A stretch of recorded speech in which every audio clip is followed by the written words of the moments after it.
سڵاتان لەبێ ئەم کاتتان باش بینەران لاڵقەیشتری بەرنامەی ئەڤڕۆ جارێکتر پێتان دەگەینەوە. قەیرانی ناسنامە و داهاتووی عێراق دەبێتە تەوەری بەرنامەی ئەڤڕۆ کە لەگەڵ بەڕێز دکتۆر شێرکۆ کرمانج گفتوگۆی ئەم تەوەرە دەکەین. دکتۆر لە ساڵی ڕابردوو کتێبێکی لەبارەی گرفتی هەویە لە عێراق و شکالیەتی ناسنامە و پەیوەست لە چوارچێوەی خوێندنەوەیەکی مێژووی شیکردنەوەیکی ڕەخنەگرانەیە بۆ شکالیەتی ناسنامە و ناسنامی نیشتیمانی و عملیە یەکێتی نیشتیمانی لە چوارچێوەی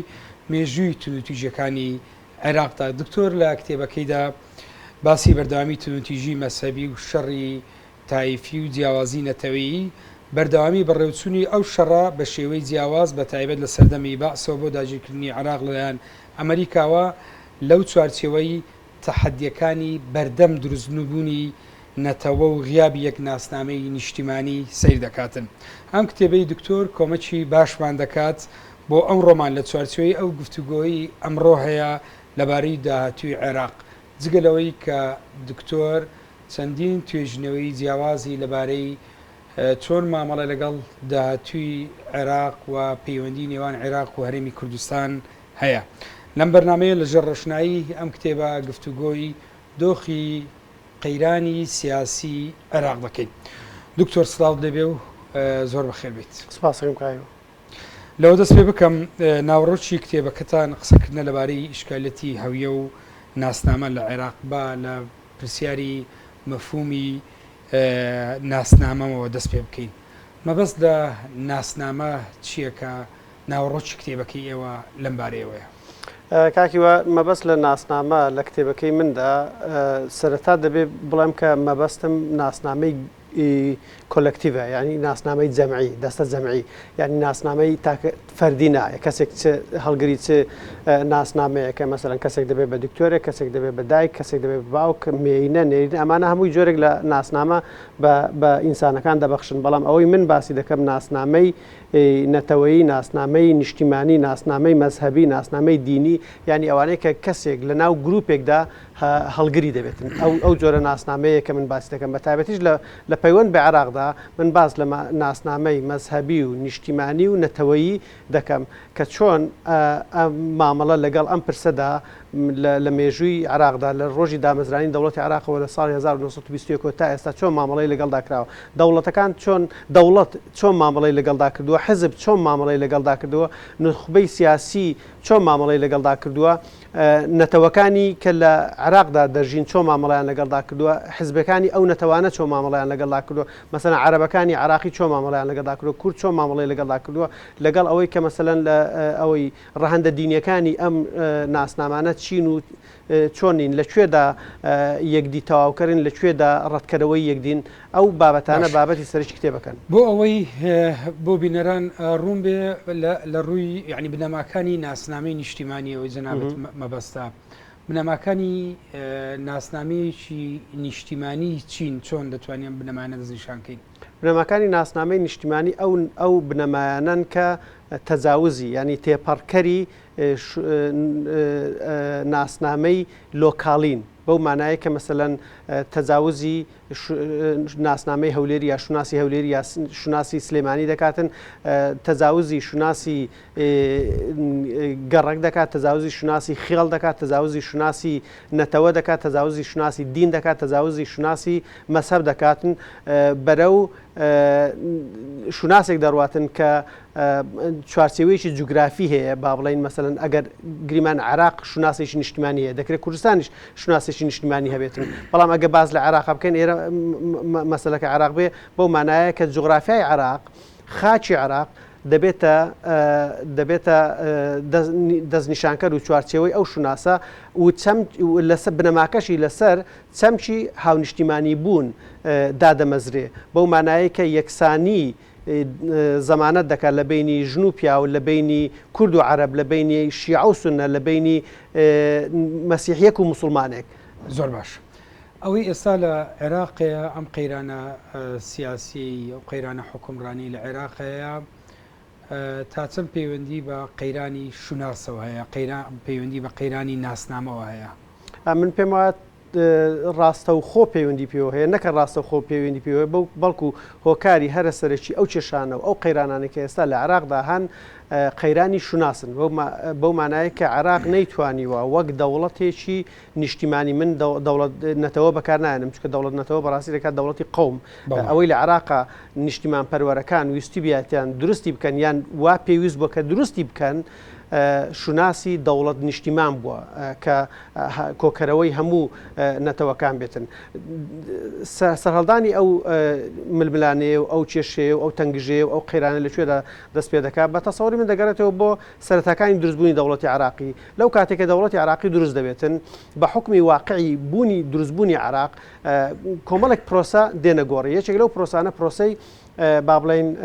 مۆدرنایزیشنە یعنی حەداسە کە لە عێراقدا دێتە گۆڕێ مەسەلەن بۆ نمونە قوتابخانە دروست دەبێتن بۆ نمونە دەوڵەت دروست دەبێتن بۆ نمونە شار دروست دەبێتن بۆ نمونە سناعەت دەست پێ دەکاتن ئیدی مەسەلەن بە شاربوون و پرۆسەی پیشەزازی و پرۆژەی مۆدرنەتە و پرۆسەی سیستەمی خوێندن هەمووی لەگەڵ خۆیدا پرۆسەیەک دێنێتە گۆڕێ کە من لە کتێبەکەدا بە ناوی پرۆسەی ئامێزانی نیشتیمانی ناوم بردووە ئەم پرۆسەی ئامێزانی نیشتیمانیش هاوکات لە ژێر کاریگەری دروستبوونی دەوڵەتی عێراقی و لە ژێر کاریگەری ئەو ئاراستە فکری و ئایدۆلۆجیانەی کە لە ناوچەکە و لە دنیادا هەبوونە کۆمەڵێک ڕەوتی سیاسی دروست دەکەن ئەو ڕەوتە سیاسیانە هەندێکیان لیبرالی بوونە هەندێکیان نەتەوەیی بوونە هەندێکیان نیشتیمانی بوونە یعنی لەو ڕەوتە نیشتیمانیانە مەسەلەن بۆ نمونە حزبی چەپەکان دروست دەبێت حزبی شوێی عێراقی دروست دەبێت حزبی شوێی عێراقی ئەو ڕەوتە بۆ کە نوێنەرایەتی بەگشتی ڕەوتە نیشتیمان پەروەرەکەی کردووە هاوکاتیش حزبی نەتەوەیی دروست دەبێت مەسەلەن لە کوردستانە کۆمەڵێک پێش حزبی دیموکراتی کوردستانیش حزبی هیوا دروست دەبێت بزوتنەوەی دیکە پێشەوەی هەنە بۆ نمونە بزوتنەوەکانی یان ڕاپەڕینەکانی یان یاخیبوونەکانی شێخ مەحموود ئەمانە هەموو بەشێکن لەو ئاراستانە بەڵام هاوکاتی مەبەستم ئەوەیە بڵێم هاوکاتیەوە بزوتنەوەی یان ڕەوتێکی دیکەی نەتەوەیی عەرەبی لە عێراقدا دروست دەبێت کە لە سەرەتادا یانەی موسەنا و دواتر حزبی ئیستیقلال و دوای ئەویش حزبی بەعس نوێنەراتی دەکەن و بەرەو پێشی دەبن ئەم سێ ڕەوتە ئەگە یەک دەقە مەزارم دێت ئەم سێ ڕەوتە کە دروست دەبن لە ململانەیەکدا دەبن کە ململانەیەکی نەتەوەیی یان ناسیۆنالیزمی یا ئایدۆلۆژیە کە یەکێکیان دەیەوێت عێراقێک دروستکاتن کە چوارچێوەکەی عێراق بێ ئەوە ڕەوتە نیشتیمانیەکەیە کە حزبی شوعی بەشێک بۆ لەوەیان یەکێکی دیکە ئەو ڕەوتەیە کە ڕەوتە نەتەوەیەکەیە کوردیەکەیە کە دەوێت بەشێکی عێراق داببڕێ یا ئێمە باس لەوە ناکەین کە باشە یان خراپە مەبەست قسەی ئێمە لەوەیان نیە مەبەستی قسەی ئێمە ئەوەیە کە ئەم شیکارە بکەین ئەم ڕوونکردنەوەی بدەین ینی بزوتنەوە کوردیەکان یا ڕەوتە ئایدۆلۆژیە نەتەوە پەرستیە کوردیەکە دەیەوێت بەشێکی عێراق لە عێراق جیا بکاتەوە کەچی لە هاوکاتیش نەتەوە پەرستی عێراقیەکان یا عەرەبەکان ینی ڕەوتی ناسیۆنالیزمی عەرەبی دەیەوێت عێراق بکا بە بەشێک لە نیشتیمانی عەرەب و لە نەتەوەی عەرەب و عێراق بتاوێنێتەوە لە بەودەقەی عەرەبیدا باش ئەو ناو سەقامگیرەی کە عێراق لە بیستەکانەوە بەخۆی دەبێنێ یعنی تا دەگات ئەمڕۆ عێراقیشی استقرار نابیندرێ عێراق بە بەردەوام لە دواییەکە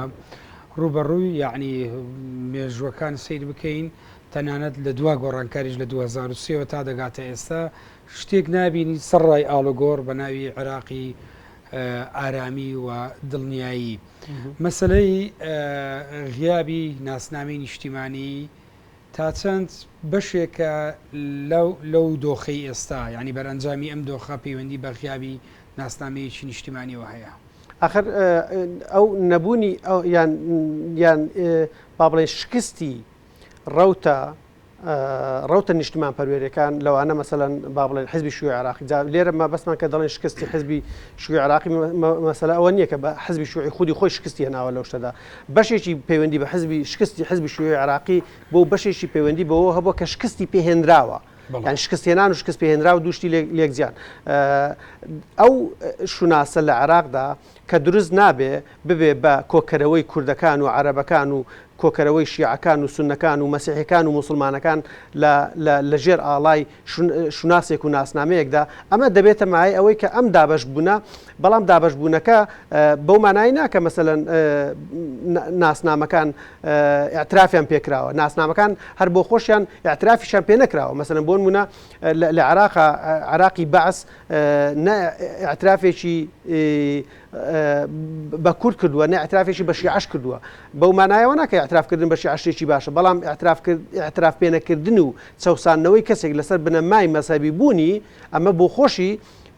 جۆرێک لە ڕەفعل دروست دەکاتن کە دەبێتە مای ئەم دروستبوونی ئەم تەنگژێ و ئەم قەیرانە و ئەم پێکدادانەی کە لە عێراقدا هەبووە من بەبەستمەوەی کە بڵێم لە ڕاستیدا بێزگە لەوەی کە ئەم ڕەوتە ناسیۆنالیستانە لە ململانەیەکی قوڵدا بوونە ململانەی دیکەشی لێکەوتوتەوە ململانەی ئیسلامی لێکەوتوتەوە ململانەی مەذهبی لێکەوتوتەوە یعنی لە کاتێکدا کە حیزبی شیوعی لە عێراقا بەهێز دەبێ ئاراستە ئیسلامیەکان لە عێراقدا بەهێز دەبن حزبی داوە دروست دەبێتن حزبی داوە دەبێت بە نوێنەری شیعە لە زیاتیەوەی کە پێش ئەو کە دەکرێت بڵێم حزبی شیوعی عێراقی ڕابەرایەتی زۆرینەی شیعەکانی دەکرد یعنی هەرچی طبقەی وستا و طبقەی با بڵێن نەدار و هەژاری عێراق بووە لەژێر ئاڵای حزبی شیوعیدا بووە لە ناوچەکانی جەنوبی عێراقدا بەڵام دوای ئەوە لە شەستەکان و لە حەفتەکان ئیدی وردەوردا ئەو ڕەوتە ئیسلامیانە جێگە بە حزبی تایفی حزب لەسەر بنەمای تایفی و دینی و ئەوانە با بڵێن چ کاریگەریی سلبیترە لە چوارچێوەی ئەوەی پێدەوترێ مەسلەی هەویەی وەتەنی هەویە نیشتیمانی لە کاتێکدا کە عێراق مەسەلەن با بڵێن وەک گوتم لە سەرتاکەی لەسەر سێ ئاراستە تێدا زاڵ دەبێت نەتەوەپەرستی کوردی نەتەوەپەرستی عەرەبی لەگەڵ نیشتمان پەروەری عێراقی لەو کاتەیدا کە حزبی ئیسلامی دروست دەبێت ئیدی عەرەبەکان لە ناو خودی خۆیاندا جارێک دیکە دابەش دەکات ینی ئەگەر عەرەبەکانی عێراق پێشتر تا ڕادەیەک توانی بێتیان لە ناو لەسەر پلتفۆرمی حزبی شیوعی کار بکەن بەیەکەوە یان لەسەر پلتفۆرمی حزبی باس کار بکەن بەیەکەوە ئیدی ئەو ڕەوتە مەذهبیانە ئەو مەجالەش ناهێنێ یعنی ئیدی چکە هیچ حزبێکی تایەفەگەری لە عێراقدا یان هیچ حزبێکی مەذهبی لە ڕاستی با ناوی لێنێ تایەفەگەری چکە دەبێت بە تایەفەگەری خۆی لە ئەساسە تایەفەگەری نییە حزبێکی ئیسلامیە بەڵام حزبی ئیسلامی خۆی لە خودی خۆیدا لەبەر ئەوەی کە ئیسلام لە ئەساسدا لەسەر بنەمای مەذهبدا دابەش بووە هەر حزبێکی ئیسلامی دەگەڕێتەوە بۆ مەسەب دەرنەتیجە دەگەڕێتەوە بۆ مەسەب ینی عێراق دابەش دەکاتەوە لەسەر بنەمای مەسەب شیعە و سونە ینی جا مەبەستمەوەی بێزگەل لە پێکدادانە ئایدۆلۆجیەکان با بڵێن لە نێوان ڕەوتی نیشتیمان پەروەری عێراقی لەگەڵ ڕەوتی ناسیۆنالیستی عەرەبی کە لە عێراقدا بوونی هەبووە لە پەنجاکان و لە سلەکان و لە شەستەکانە ئەم جارە ململانەیەکی دیکە دێتە گۆڕێ کە ململانەیەکە لە نێوان مەذهبەکان کە ڕەوتەکەی ئیسلامی سونی و ئیسلامی شیعە ڕابەراتی دەکات لە بەردۆخی ئێستادا پرۆژەی جیا دەخێتە ڕوو وەتی گەیشتنی جێ هەیە لەبارەی ئەوەی کە بۆچی عێراق بەم دۆخەی ئێستا گەیشت ئاسۆی چارەسەرکردنی کێشەکانی عێراقەیە ئاسۆی چارەسەرکردنی کێشەکان ئەگەر بڵێ ئاسۆی چارەسەرکردنی کێشەکان نییە دەبی بە کەسێکی جەوهەرگەرا بەو مانایە کە مەسەلەن پێ وایە کە کێشەکان هەموو کێشەکان جەوهەرین و حەلیان نییە من نامەوێت بسمە ئەو قاوەکە کە بڵێم عێراق هیچ حەلێکی نییە بەڵام دەکرێت باز لەوە بکرێت کە ئایا حەلە گونجاوەکان چین ئێستا لەو واقعەکە ئێستا لە عێراقدا لە ئارادایە بە تەسەوەری من لە ململانیەکان دابەش بوونەکان لە عێراقدا هێندە قوڵ بوونەتەوە کە بە ئاسانی جارێک دیکە ڕەوتە نیشتیمانەکان لە عێراقدا کە هێندە لاوازیشن یعنی لە ڕاستیان ڕەوتی نیشتیمانی لە عێراقدا ئێستا کە تقریبا بوونی نییە بەو مانای ناکە بەسەن باڵێ لە ئێستا لە بەغدا حزبی شیوعی عێراقی ئێستا کەش مەسەلەن کار دەکات و ئیش دەکاتن بەڵام لە ناو پەرلەماندا یان لەسەر جادەدا چەندە نوێنەرایەتی خەڵک دەکاتن لە پەرلەمانەکانی 2005 و 2010 بزانم بە ئەندامێکا دوو ئەندام نوێنەرایەتی کردووە بەڵام چەند دەتوانێت زادە بجوولێنێ ئایا بەقەت سەدر دەتوانێت زادە بجوولێنێ ئایا بەقەت مالکی دەتوانێت زادە بجوولێنێ ئایا بەقەت مەسەلەن داعش دەتوانێت زادە بجوولێنێ یا بەقەت ڕەوتە ناسیۆنالیستەکانی کوردستان دەتوانێت زادە بجوولێنێ جا ئەمە لە غیابی ئەم ڕەوتە نیشتیمانیە دەبێت قسە لەسەر چارەسەری دیکەی عملی و گونجاو لە عێراقدا بکرێت من بە تەسەوەری من بابەتێکی توێژنەوەشم هەبوو لەسەرەوەی کە چۆن عێراق بکرێ بە چوار کۆنفیدرالی نەک فیدرالی ژەڕاستە بکرێ بە چوار کۆنفیدرالی بەو مانایە کە مەسەلەن چۆن شەڕە مەزهەبیەکان و شەڕە نەتەوەیەکان لە ساڵانی لە 500 ساڵ پێشتا بوون بە مایەی دروستبوونی کۆمەڵێک دەوڵەت لە ئەوروپا بەڵام ئێستا ئەم دەوڵەتانە وردە خەریکە لێک نزیک دەبنەوە و شوناسێکی دیکە بەخۆیان دەدەن کە شوناسی ئەوروپاییە من پێم وایە لە عێراقیش و لە سووریاش و لە ئێرانیش و لە تورکیاش دەبێت ئەو جۆرە با بڵێن بەو جۆرە قۆناغەدا تێپەڕ مەبەستمەوەنێکە نمونەی ئەوروپای لەم ناوچەیەدا هەویەدان لەبەردەم ئیشکالیەتی ناسنامەدان بەشێک لە وڵاتان ئەو شەڕانەی کە لە ئەوروپاشدا کاتی خۆی ڕوویدا بوو شوناسی نەتەوەیی بوون یان شوناسی دینی و مەسەبی بوون کە لە ئاکامدا دەوڵەتی نیشتیمانی لێ دروست بوو ئێستا دەوڵەتە نیشتیمانیەکان خەریکە تەجاوزی شوناسە نیشتیمانیەکەش دەکەن بەرەو شوناسێکی ناوچەیی گەورەتر کە شوناسی ئەوروپیە هەنگاو دەنێن من پێم وایە کورد بۆ ئەوەی مەسەلەن ببێ بە بەشێک لە ڕۆژهەڵاتی ناوەڕاست یان لە دوا ڕۆژدا ناسنامەیەکی ڕۆژهەڵاتی ناوەڕاستی وەربگرێت دەبێت سەرەتا تێر بکرێ بۆ مانایە کە شوناسەکەی خۆی قبول بکرێ شوناسەکەی خۆی دانی پێدا بندرێ خاکەکەی دانی پێدا بندرێ بۆ ئەوەی لە دوا ڕۆژدا لەگە عەرەبەکانە لە عێراقا لەگە فارسەکانە لە ئێرانە یا لەگەڵ تەنانەت مەسەن لەگە شیعەکانە لە عێراقیان لەگە سونەکانە شوناسێک ئەوان بۆ خۆیان هەڵدەبژێرن ئیدی بەیەکەوە بژین لە ناوچەیەکدا کە دواتر بتوانن تەجاوزی ئەو شوناسە نەتەوەی و مەسەبی و دینیانە بکەن شوناس یان ناسنامە وەکو چەمکێکی ئەگەر ئێمە بەکاری بین وەکو چەمکێکی سۆشۆلۆزی کۆمەڵناسیانە بەردەوام چەمکێکە کە یعنی تێگەیشتنی جیاوازێ و بەردەوام چەمکێکی نییە گۆڕاوە ئێستا لە تەنانەت لەسەر ئاستی وڵاتانی دنیا ئەمە دروستبوونی هەندێک جار یعنی بوونی هەویەی لۆکاڵی وارە لە هەمان کادا بوونی هەویەکی نیشتیمانی ئێمە لەم ناوچەیە بە بەردەوام ڕوبەڕووی چ زۆرە لەم ئیشکالێتە دەبینەوە جیاوازی شوناس لەم ناوچەی خۆمانیان لە ڕۆژهەڵاتی ناوەڕاست بەراورد لەگە وڵاتانی تر چ جیاوازیەکە خۆی ئێمە لە دنیایەکدا دەژین ئێستاکە کە دنیای تەکنۆلۆژیایە ئەم دنیای تەکنۆلۆژیایە و دنیای پیشەسازیە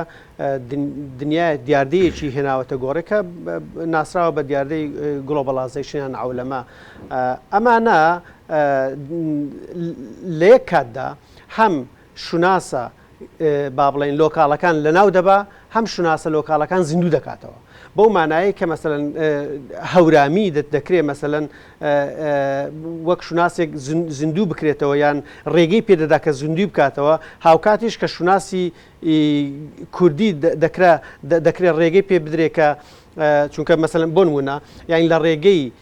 لە ڕێگەی تەلەڤیزیۆنی مێتیڤ کە لە نەوەتەکانە دادەمەزرێ جارێکی دیکە هەرچی کووردە لەسەر تاسەری دنیادا ئەوەیەکی دەبێتن با بڵێن سنتەرێکی دەبێت بۆ تەمەشاکردن بۆ دیتنی بۆ وێناکردنی خۆی بۆ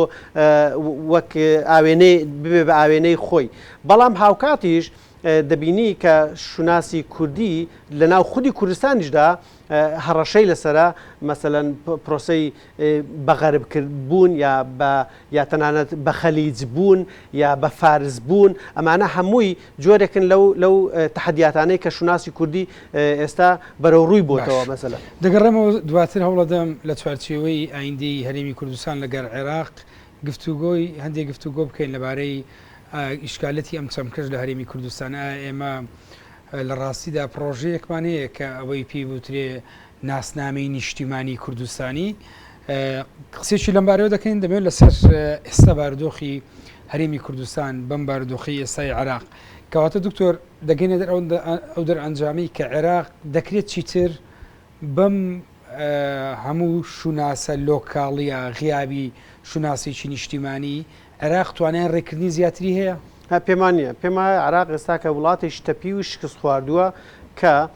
ئیدی توانای سەر لە نوێ داڕشتنەوەی عێراق و سەر لە نوێ زیندووکردنەوەی شوناسی نیشتیمانی لە عێراق ئەگەر باز لە زیندووکردنەوە بکەین و ئەگەریش بڵێن ئیدامەدانی پرۆسەکە بکەین ئەمە ئیشکالیات و یان ڕەخنە هەڵدەگرێتن من پێم وایە عێراق بە شێوەیەکی جوگرافی بە شێوەیەکی نەتەوەیی بە شێوەیەکی مەزهەبی دابەش بووە لە ناو ئەو دابەشبوونانەشدا دابەشبوونی دیکە هەن یعنی بەو مانایە کە لە ناو سونەکانە شوناسێکی یەکگرتووی سنی نییە کە هەموو سونەکان کۆبکاتەوە سەرێک لە ناو شیعەکانیشە بە هەمان شێوە شتێک نییە کە شیعەکان هەموو کۆبکاتەوە سەرێک لە ناو کوردیشە ئەو ئیشکالەتە هەیە لە ناو کوردیشە کۆمەڵێک دابەشبوونەیە دابەشبوونی ئایدۆلۆژی هەیە دابەشبوونی تەنانەت ناوچەیش هەیە دابەشبوونە ئایدۆلۆژیەکان من بە دیاردەیەکی تەندروستی دەبینم یعنی چونکە دابەشبوونی ئایدۆلۆژی هیچ کاتێک نابێتە مای دابەشبوونی نەتەوەیەک یان نیشتیمانێک لە ڕاستیە دەبێتە مایەی با بڵێن پێشبڕچەیەک لەسەر خزمەتکردنی نیشتیمان و جوانترکردنی نیشتیمان و چاکترکردنی نیشتیمانە بەڵام دابەشبوونی ناوچەیی هەیە لە کوردستانە ئەمڕۆکە کە لە نەوەتەکانەوە سەری هەڵدا و تا ئێستاش دوایی دێمە سەر ئەم خاڵە دکتۆر ئێستا لە میانەی ئەم تێگەیشتنی جەناوت وە کە بەشێکی پەیوەندی بە ئیشکالیەتی ناوەخۆی خودی عێراقەوە هەیە تەبعاً بە ڕەچاوکردنی ئەوەی کە ئینگلیز لە بیستەکانەوە دێ پرۆژەیەک فەرزەکاتن و دواییش ئەمریکا لە 2003دا جاریشتر ئەمی ینی عێراق دەگاتە ئەم دۆخە بە ڕەچاوکردنی ئەوەی کە ئێستا لە سووریاش دەگوزەرێ باز لە ڕۆژهەڵاتیشی تری ناوەڕاست دەکرێتن یعنی کۆمەڵێ تێگەیشتنی جیاواسەیە هەرێمی کوردستان ئایندەی هەرێمی کوردستان لەگەڵ بەغدادا بە تێگەیشتنتان ئێستا لە کاتێکە ئێوە ڕەنگە لە دەرەوە بن زۆر ینی ئەگەر لە ڕێگای ڕاستەخۆ لە واقعی کوردستان نەبن چەند ڕۆژێکە هاتوونەتەوە ئێستا دەبین کە ئێستا وەفدی هەرێمی کوردستان باونی مەبەستن لە پەرلەمانتار و وەزیرەکان نەگەڕاونەتەوە هاتوونەتەوە هەولێر و سلێمانی قسە لەسەرەوەی هەندێک کۆبنەوەی سەرپێی لایەنە سیاسیەکان دەکرێت بگەڕێنەوە نەگەڕێنەوە ئەم پەیوەندیە چۆن لەگەڵ بەغدا دابڕێژرێتەوە چۆن سەریان بابەتانە دەکەیت من پێم وایە چۆن لە سەتای 2023 کە سەرکردایەتی کوردی بە ناوی دووبارە نوێ دامەزرانەوەی عراقێکی نوێ یان مەسەلەن دروستکردنی عراقێکی نوێ بەو مانایە بۆیە ناوێن لێنە عراقیش نوێ بەو مانایە کە ببێ بە وێزگەیەکی دیکە یان تێپەڕکەری عراقە کۆنەکەی کە سەرکەری کورد بوو یا کوردستان بوو هەوڵیاندا کە دابمەزرێنەوە ئێستا گەیشتوێتەوە دیسان قۆناغێکی لەم شێوەیە کە کورد جارێک کە پێویست دەکات بچێتەوە بەشداری دامەزرانەوە و داڕشتەوەی عراق بکاتن یان نا من پێم وایە کاتی خۆشی سەرکردایەتی کورد بە هەڵا چۆ بەغدا دەبایە بچێتەوە بۆ بەغدا من پێم وایە ئێستاش چارەسەرکردنی پرسی کورد لەگەڵ بەغدا هەر دەبێت لە ڕێگەی دیالۆگ بێ لە ڕێگەی لێکتێگەیشتن بێ بەڵام نەک لە ڕێگەی ئەوەی کە تۆ بچی لە ناو عراقا خۆت بتاوێنێ بۆ مانایە کە تۆ دەچی لە عراقا پێی دەڵێ کاکە جان من کێشەکانم ئەوەن لە عراقە کۆنەکە ئێمە زانیمان کە لەبەر بوونی دیکتاتۆریەت لەبەر بوونی هەمەجیەت لەبەر بوونی جینۆساید لەبەر بوونی عقلیەت و تێگەیشتنێک کە دەیویست کوردستان لە ناو عراقە بتاوێنێتەوە ئەمە سەری نەگرت ئێستا ئێوە لە ماوەی 12 ساڵی ڕابردووە 13 ساڵی ڕابردووە 4 ساڵی ڕابردووە بە هەمان عقلیەت مامەڵە لەگە کوردستان ناکەن دەبێ ئەم عقلیەتە کۆتایی پێبێت لەبەر ئەوەی کە ئەگەرەکانی کۆتایی پێنانی ئەم عقلیەتەش کۆتایی پێنهاتووە لەبەر ئەوەی کە ئێوە ناوماڵی خۆتان ڕێک نییە کە بتوان مامەڵە لەگەڵ ئێمە بکەن چونکە لە ڕاستی ئێستا بچی لەگە بەغدا قسە بکەیت تۆ نازانین لەگەڵ چێ قسە بکە ینی مالکی یان عەبادی ئەو دەسەڵاتی گفتوگویان نیە دەسەڵاتی ئەوەیە نەکە لەگەڵ تۆدا مەسەلەن گفتوگۆ بکەن لەسەر چارەنووسی کوردستانە بۆیە بە تەسەوری من وا چاکە کە کۆمەڵێک پێشنیار کۆمەڵێک مەرج دابنێن بۆ چۆنێتی جیابوونەوەی کوردستان لە عراقا گفتوگۆکردن لەسەر ئەم مەسەلەی نەک گفتوگۆکردن بۆی بچینەوە لە بەغدا قسە لەسەرەوە بکرێت کە چۆن پەرلەمان زیندوو بکرێتەوە و دابدرێت من پێم وایە دەبێ لەگەڵ نوێنەرانی بەغدا ئەگەر بکرێتن ئەگەر ریژ نەکرێتن بە تەسەوری خۆم کە دەبێت نوێنەرانی کورد بڕیاری جیابوونەوە لە عراق بدەن لە ڕێگەی ڕیفراندۆمدا بەو مانایی کە پرسی سربەخۆیی کوردستان بکرێ بە پرسێکی جەماوەری و پرسێکی نیشتیمانی باش مەسلەی سربەخۆیی لە هەرێمی کوردستان لە باردۆخی ئێستادا دەمەوێت پەیوەست بکەم بە بوونی ڕوئیا لەبارەی تا چەند ئێمە یعنی خاوەن پرۆژەیەکی دیاریکرا و محەددین لەبارەی بنیادنانی ناسنامەی تاچی کوردستانی بنیادنانی ناسنامەی تاچی کوردستانی تا چەند وەکو بەشێک لە پرۆژەی دەوڵەتداری سەیرەکرێتن کاکیوە چەندە عێراق لە قەیرانی ناسنامە و شوناس و پێکدادانی شوناسەکاندایە بە تەسەوری من کوردستان بۆ خۆشی هێندەی عێراق لەو قەیرانەدایە بەو مانایە کە بەڵام بە ڕەهەندی جیاجیا یعنی ئەگەر لە عێراقدا تەنگژەی هەرە سەرەکی شوناسی مەذهبی و پێکدادانە مەذهبیەکان بێ لە کوردستاندا کێشەی هەرە سەرەکی پێکدادان و ینی قەیرانەکە کوردستان بنەماکەی ناوچە و حزبە ینی ئەوەندەی کار لەسەر شوناسی حزبی یا بە حزبیکردنی شوناسی کوردستانی دەکرێت هێندە کار لەسەر گەشەپێدانی شوناسێکی نیشتیمانی کوردستانی نەکراوە لە هەرێمی کوردستاندا هێندە کار لەسەر مەسەلەن زەقکردنەوەی سنوورە ئیدارەکانی نێوان زۆنی زەرد و زۆنی سەوز دەکرێت هێندە کار لەسەر تێپەڕکردنی ئەو سنوورانە ئەمە چەند پەیوەندی بە غیابی ئاسوویی ڕوونی ئێمە هەیە بۆ ئەوەی پێدەوترێ داهاتوویان چ جۆرە دەوڵەتێک ئێمە دەمانوێت بنیان بنین و ئەو ئەم دەوڵەتە لەسەر چ بنەمایەک بنیاتی بنین کاکیوە من دەزانین چێ ئێمە دوسێ چەمکێ با تێکەڵی نەکەین هیچیان چەمشی دروستکردنی دروست دامەزرانی دەوڵەت دامەزرانی دەوڵەتیانی ئێستا کوردستان ببێ بە دەوڵەتێک لەگەڵ چەمچی دەوڵەت سازی و نیشتیمان سازیە با تێکەڵی نەکەین چەمچی نیشتیمان سازی چەمچێکە کە پرۆسەیەکی بەردەوامە هیچ کاتێک تەواو نابێ ئێستا لە کوردستانە ئێمە لە پرۆسی نیشتیمان سازی و لە دروستکردنی شوناسێکی نیشتیمانی زۆر دواکەوتین بەڵام بە تەسەوری من بۆ دامەزرانی دەوڵات دامەزرانی دەوڵات لە خاڵێکە دەست پێ دەکات و لە خاڵێکە کۆتایی پێدێ مەسەرەن بە ئیعلانکردنی دەوڵەت کۆتایی بە پرۆسەی دامەزرانی دەوڵەت دێ بەڵام پرۆسەی دەوڵەت سازی و نیشتیمان سازی قەت کۆتاییان نە ئەمە تا چەند پەیوەندی یعنی پەیوەندی بە یعنی مەسلەی بوونی ناسنامەیەکی نیشتیمانی گشتی تا چەند هاوکار دەبێ بۆ مەسلەیەوەی پێدەوترێ بنیادنانی دەوڵەتی کوردستانی چ پەیوەندیەکەی ئەمە بێکەوە بەدڵنیاییەوە ئەو کەسانی کە لە وڵاتێکدا دەژین دەبێ خاوەنی شوناسێکی هاوبەش بن بەو مانایە کە هەمویان هەست بکەن کە خەڵکی هاوڵاتی ئەم نیشتیمانن جا بەدارا و بە نەداری بۆ مانایانیە کە تۆ هەموو نایەکسانەکانی کۆمەلگا بە تەواوی ڕابماڵی یعنی چۆن کەسێکی نەدار هەست بە بوونی کوردستانی بوونی خۆی دەکا کەسێکی داراش بە هەمان شێوە هەست بە بوون و شوناسی نیشتیمان بوونی کوردستانی خۆی بکە بەڵام هەردووشیان دەبێت لە بەرابەر یاسادا هاوتا بن یعنی ئەوەی کە یەکسانیان دەکات دەبێ یاسا بێ ئەوەی کە یەکسانیان دەکات دەبێ هەستی نیشتیمانی بێ ئەوەی یەکسانیان دەکات دەبێت چەمکی هاوڵاتی بوون بێ کەواتە مەسلەی بنیادنانی ناسنامەی تاچی کوردستانی دەبێ بەشێک بێ لە ڕوویامان بۆ ئەوەی پێدەوترێ بنیادنانی دەوڵەتێکی مەدەنی یان دەوڵەتی کوردستان بەدڵنیاییەوە ئەگەر دەوڵەتێکی کوردستانی چەمکی هاوڵاتی بوون و یەکسانی هاوڵاتیەکان لە بەرابەر یاسادا بە دارا و بە نەداری بە کورد و بە عەرەبی بە تورکمان و بە مەسیحی بە یەزیدی و بە موسڵمانی بەو شێوەیە نەبێتن ئەو کاتی ئەتۆ ئەو دەوڵەتی کە دروستی دەکەی دەوڵەتێک دەبێت جارێک دیکە خەڵکەکان دابەش دەکات لەسەر ئەساسی شوناسە لۆکاڵەکان دیارە من مەبەستم ئەوە نییە کە هەر کاتێک کە دەوڵەت دامەزرا دەبێ مەحوی یان شوناسە بچووکەکان بکاتن بە پێچوانەوە دەبێت هەموو دەوڵەتێک ڕێز لە شوناسە بچووکەکان بگرێ بەڵام کۆکەرەوەی هەمویان دەبێت شوناسێکی نیشتیمانی باش ئەم تێگەیشتنە لە کاتێکدا دکتۆر لە هەرێمی کوردستان بەداخۆ ئەم دۆخە دروست بوو ئێمە لە سەروبەندی نووسینەوەی ڕژنووسی دەستوری هەرێمی کوردستان بووین دەمەوێت مەسلەی شوناس لێرە شوناس ببەستینەوە بە دەستورەوە نازانم چۆن دەتوانین ئەمە ڕەبت بکەین مەسلەی دەستورێک کە بەشێک لە لایەنەکان بە تایبەتی ئیسلامیەکان کە پێداگیری دەکەن دەستوریی دینی بێ دەستوریی تایفی بێ کە شریعەتی یەک تایفە فەرز بێ بەسەر دینەکانی تر تا چەند دەبێتە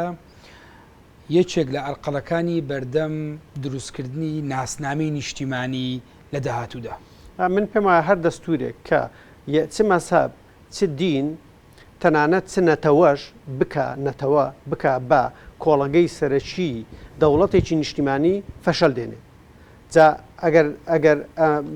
بیکە بە کۆڵەگەی وەک شوناس تەمەشای بکە چ وەک یاسا وەک سەرچاوی یاسا تەمەشای بکە ینی ئەگەر دەوڵەتێک کە تەنیا کەلتوری کوردی و عرفی کوردی و مێژووی کورد بکە بە کۆڵەکە بۆ دامەزراندنی بۆ هەڵهێنجانی یاساکان بۆ دروستکردنی یاساکان یان ئیسلام بکە بە سەرچاوی سەرکی بۆ دانانی یاساکان یا هەر ئاینێکی دیکە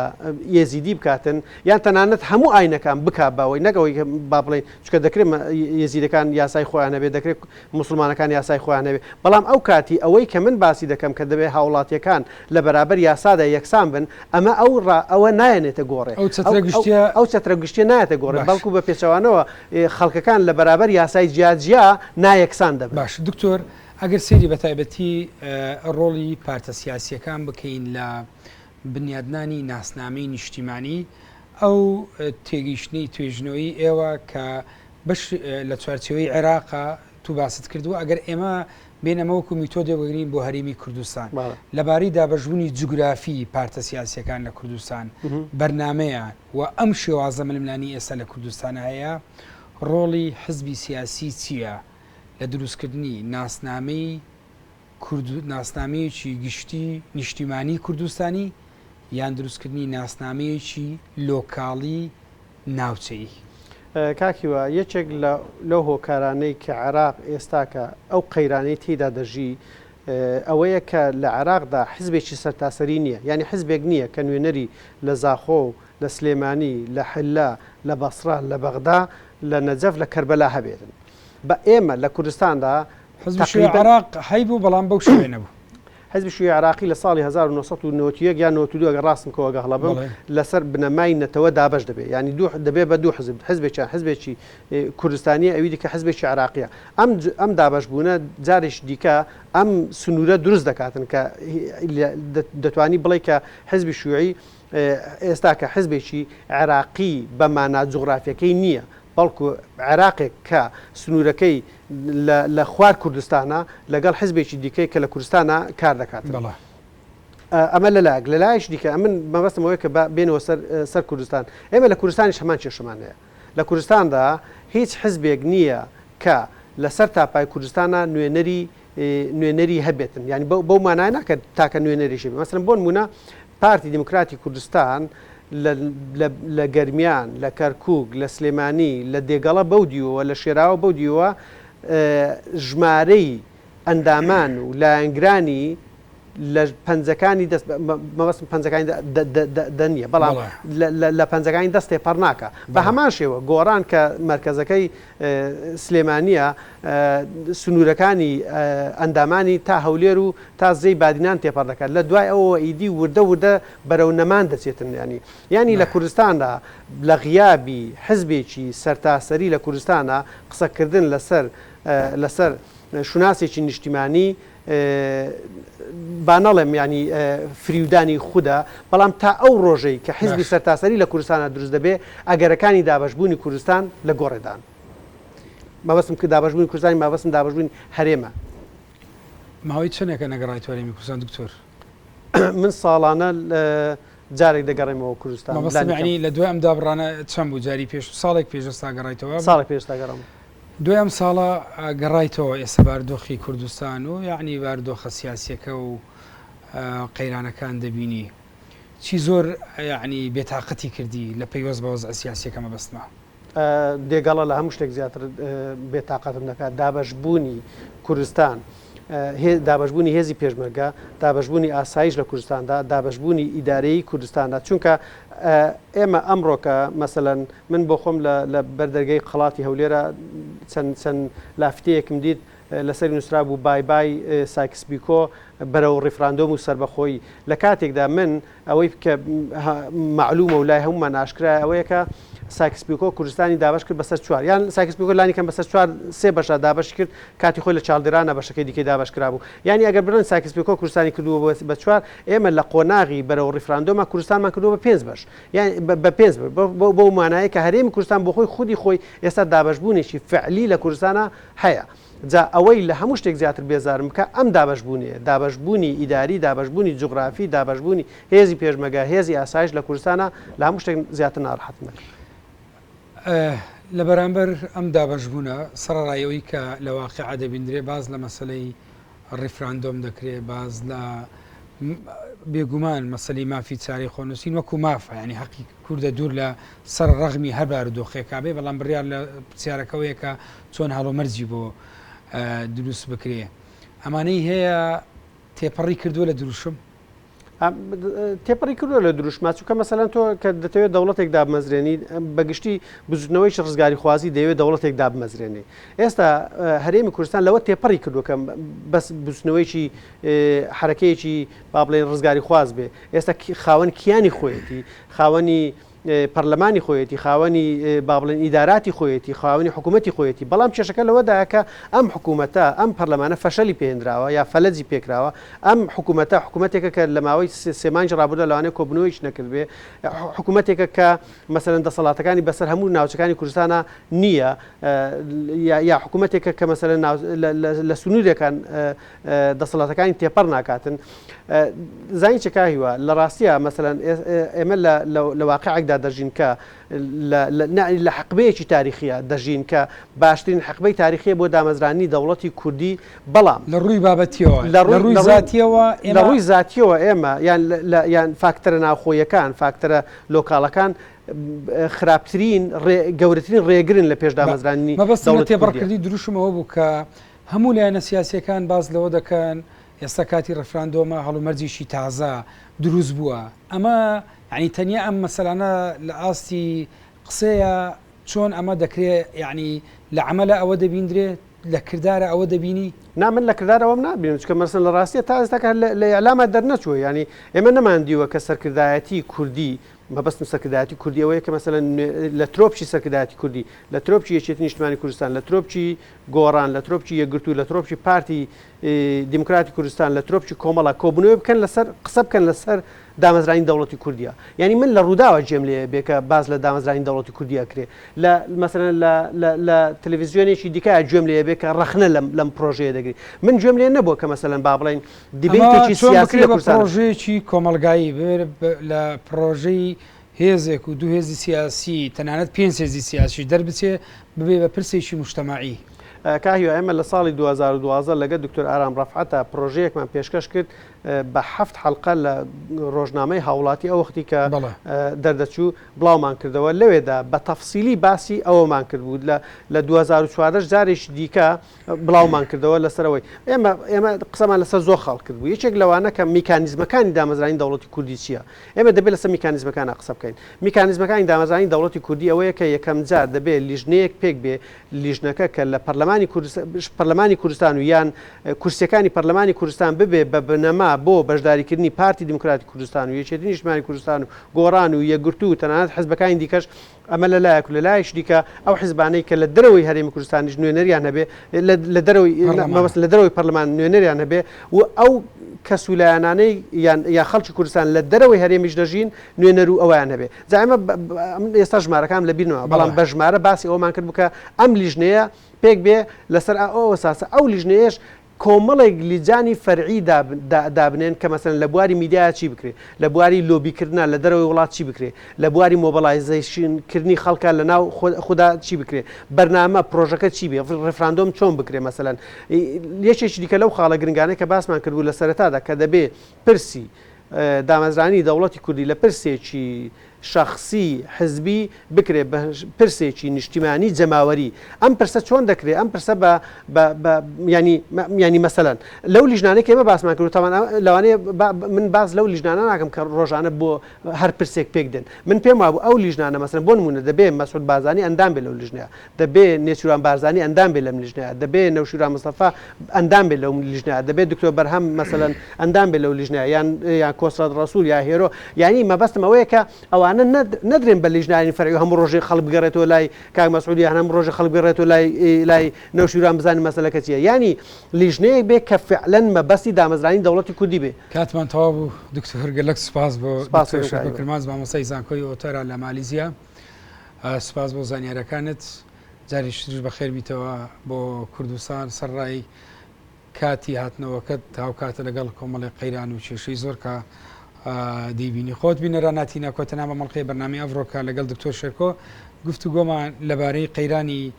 ناسنامە و لە عێراق و داهاتووی عێراق و لە دوابەشی گفتوگۆکەش گفتوگۆمان هەر لەبارەی دۆخی ئێستا هەرێمی کوردستان وەروەها خوێندنەوەمان بۆ بەشێک لە کتێبەکەی دکتۆر کرد کە لە ساڵی ڕابردوو لەبارەی هەویە والئومە لە عێراق نووسوێتی تاڵقێکی تری بەرنامەی ئەڤڕۆ پێتان دەگەینەوە کاتێکی خۆش بۆ هەموو لایەک.